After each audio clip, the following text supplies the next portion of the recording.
Hi friends, welcome to Mokshita diaries. ఇక్కడ చూడండి, మా పిల్లల కోసం బుక్స్ తీసుకొచ్చారు. స్కూల్ స్టార్ట్ అయినాయి కదండి, ఏమేం బుక్స్ కావాలో అన్నీ తీసుకొచ్చారు. వీటన్నిటికీ కవర్స్ వేయాలండి, అట్లా వేయాలి. పేరెంట్స్కి ఇదో టాస్క్. ఇక్కడ ఈ 2 శారీస్కి అంచులు కుట్టి ఫాల్స్ కూడా వేసానండి, ఇచ్చేయాలి. ఇవి బ్లౌజ్ పీసెస్ కట్ చేసి కుట్టాలి. వేరే వాళ్ళవి కుట్టేసి ఇచ్చేసాను.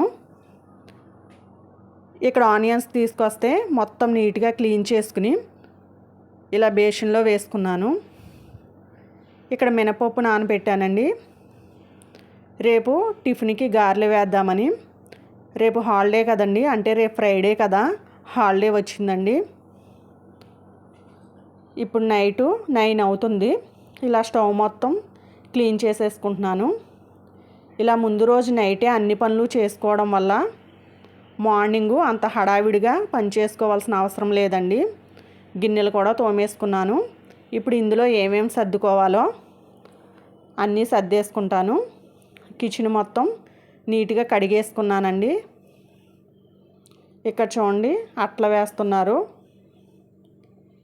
ఈ కవర్స్తో కనుక బుక్స్కి అట్ల వేస్తే చాలా నీట్గా ఉంటాయండి. బుక్స్ త్వరగా కూడా పాడవ్వు. ఇది నెక్స్ట్ డే అండి. ముందు రోజు నైటే తుడిచేసుకుని నీళ్ళు చిమ్ముకుని ముగ్గు పెట్టుకున్నాను. ఇంకా మార్నింగ్ లేచి తుడుచుకున్నాను అంతే. పాలు కూడా వచ్చేసినాయి, లోపల పెట్టేసుకుంటాను. తరువాత బ్రష్ చేసి ఇల్లు కూడా నీట్గా తుడిచేసుకోవాలి. చూడండి, తుడుస్తున్నాను. ఇవి నైటు బుక్స్ కట్టలేసారు కదండి, ఆ కట్ చేసిన పేపర్స్ అవి. చూడండి ఎన్ని పేపర్స్ వచ్చాయో. ఇవి ఫ్లోర్కి అతుక్కుని అస్సలు రావట్లేదండి, ఎంత తుక్కు వచ్చిందో. ఇంక ఇల్లు మొత్తం నీట్గా తుడిచేసుకుంటాను. గారెల కోసం పప్పు నానబెట్టుకున్నాను కదండి, ఇది శుభ్రంగా కడిగి తీసుకొస్తాను. ఇలా కడిగితే సరిపోతుంది. గారెలకి కొంచెం పొట్టుగానే కడగాలండి, పొట్టు ఉంటేనే గారెలు టేస్టీగా ఉంటాయి. ఇప్పుడు పప్పుని గ్రైండర్లో వేసుకుంటాను. ఇలా కొంచెం కొంచెంగా వేసుకోవాలండి, పప్పు మొత్తం ఒకేసారి వేసుకోకూడదు. రాళ్ళ కిందకి పప్పు వెళ్ళిపోయి గ్రైండర్ ఆగిపోతుంది. పప్పు వాటర్ లేకుండా వేసుకోవాలండి. వాటర్తో వేసుకుంటే పిండి జోరైపోయి గారెలు అస్సలు రావండి. అలా అని మరీ గట్టిగా కూడా రుబ్బుకోకూడదు, గారెలు గట్టిగా వచ్చేస్తాయి. మనం వేసుకోవడానికి వీలుగా ఉండేలాగా రుబ్బుకోవాలి. ఇందులో ఇప్పుడు సరిపడా సాల్ట్ వేసేసుకుందాము. ఇలా రుబ్బేటప్పుడే సాల్ట్ వేసుకుంటే పప్పు త్వరగా నలుగుతుంది, గారెలు కూడా టేస్టీగా వస్తాయి. ఇది ఒక టిప్ అండి. ఇప్పుడు ఇందులో నేను ముందుగానే పప్పు తీసుకుని పక్కకు పెట్టుకున్నానండి. ఇలా విడిపప్పు వేసుకోవడం వల్ల గారెలు క్రిస్పీగా ఉంటాయి, చాలా టేస్టీగా ఉంటాయి. ఇప్పుడు దీన్ని 10 నిమిషాలు ఫ్రిడ్జ్లో పెట్టుకుందాము.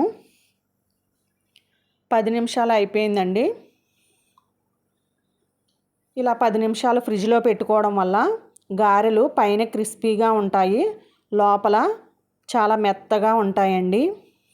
ఇది కూడా ఒక టిప్పే.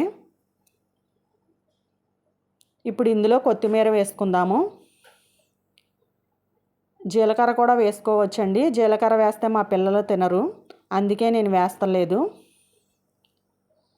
ఇప్పుడు గారె ఎలా చేయాలో చూపిస్తాను. గారెకి సరిపడా పిండి తీసుకుని ఇలా బాల్స్లా చేసుకోవాలండి. ఇలా బాల్లా చేసుకోవాలి. పైకి కిందకి ఎగరేసి గారెలా చేసుకుని ఆయిల్లో వేసుకోవాలి. మళ్ళీ ఒకసారి చూపిస్తాను. చెయ్యి తడి చేసుకుని సరిపడా పిండి తీసుకుని ఇలా బాల్ లాగా పైకి కిందకి ఎగరేసి గారెలా చేసుకుని ఆయిల్లో వేసుకోవాలి. ఇలా చేసుకోవడం వల్ల గారె చాలా బాగా వస్తుందండి. మనం ఇందులో ఎలాంటి సోడా ఉప్పు వేయలేదు, కానీ గారె చూడండి ఎంత బాగా పొంగుతాయో. మళ్ళీ చూపిస్తాను. పిండిని కూడా 5 నిమిషాలు బీట్ చేసుకోవాలండి. చూడండి, ఎంత బాగా పొంగాయో. ఇవన్నీ నేను పక్క వాళ్ళ దగ్గర నేర్చుకున్నాయేనండి. నేర్చుకుంటేనే కదండి ఏదన్నా వస్తుంది. నేర్చుకోవాలనే ఉద్దేశం ఉండాలండి. నేను మిషన్ కూడా ఎవరి దగ్గర నేర్చుకోలేదు. యూట్యూబ్లో వీడియోస్ చూసే నేర్చుకున్నానండి. బ్లౌజు పర్ఫెక్ట్గా కుడతాను. వీటిని నిదానంగా వేయించుకోవాలి. మంటని హైలో పెట్టుకోకూడదండి, మీడియంగా పెట్టుకోవాలి. అలా అని సిమ్లో కూడా పెట్టుకోకూడదు, ఆయిల్ పీల్చేస్తాయి. ఇవి గోల్డెన్ బ్రౌన్ కలర్ వచ్చే వరకు వేయించుకోవాలి.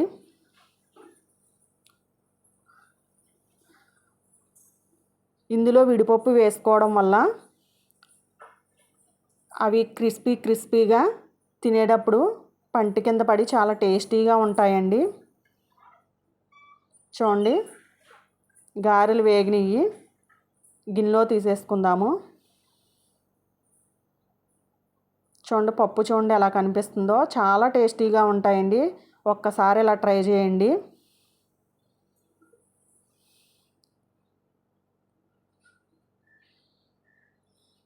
ఇంకో కొన్ని వేసుకుందాము. చూడండి, గరిటె చూడండి అతుకు ఊడిపోయింది. చక్రాల గరిటె ఇది రెండోదండి. ఎందుకనో నా దగ్గర ఇవి ఆగవు. నేను పెద్దగా వాడినా అయినా కానీ ఎందుకనో అతుకులు ఊడిపోతాయి. ఇంకా కొంచెం పిండి ఉంది, అది కూడా వేసేసుకుందాము. చూడండి, గారె తీస్తుంటే రాదు, ఎలా వెళ్ళిపోతుందో చిల్లులోంచి. ఇలా ఒక్కసారి ట్రై చేయండి. గారెలు చాలా బాగా వస్తాయండి. చూడండి ఎంత బాగా వచ్చాయో.